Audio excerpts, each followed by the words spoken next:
روزی زمستان میستم استانوفکا بعد میدیدم که آدما شتیان خانه‌شان با سویتاشون درگیرن کخنی روسا همش همین خیلی کخنی به میچیند میخورد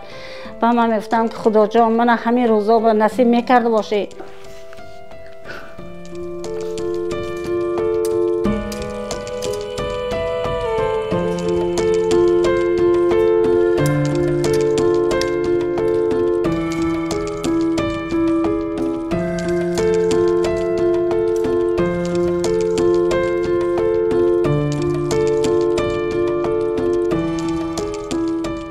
یکمین بار رفته من این بازه بود بازه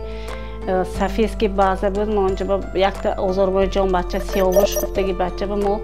سبزی فسافکا میکردیم وقتی که کار این بازه نمیشد ما برآمده کریش ریمون میکردیم زمستان خنک شمال بحر ما 14 مترش 15 مترش برآمده کریش ریمون میکردیم سقیج میبردیم متریالش میبردیم تازه میکردیم سقیج مالیده متریال چسبانده بالاش با سقیج مالیده ما همین کارو ما همین بود.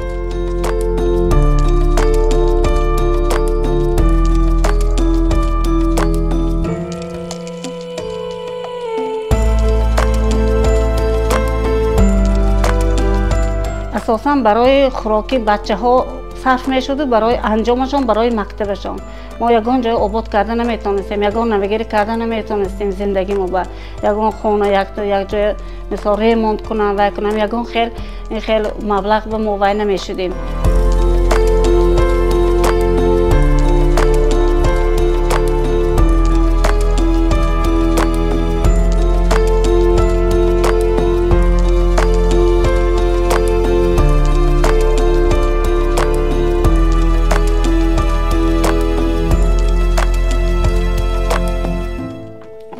یک روز به وقت خوردم که داشت ماشین شدم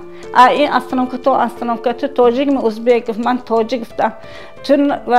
میریم خانه گفته من مجبور کردن که من نرفته دار گفته داد زده من از ماشین فرامده خسته گریه کرده طرف خانه رفته انجام علیش میکنم رفتم که تاجیک بچه ها پیش اومد پشتم اومد داشت ماشینه اپا چی گریه میکنی و گفتم همین خیلی آدم های افلاس بسیارن چی من تو پیش کوارتیرت بردم میپرتم گفت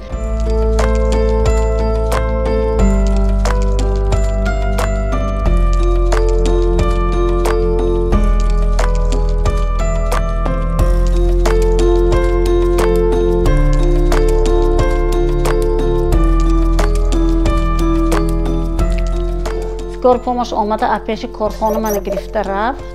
در آورد همه دکترها گفت اول دکومنت نه که همه سکار پامش بردگی زنک خطی بچه گفتن که آدم مرساده آدم اول تو تبابه میکنی دکومنت هیچ جا نمیره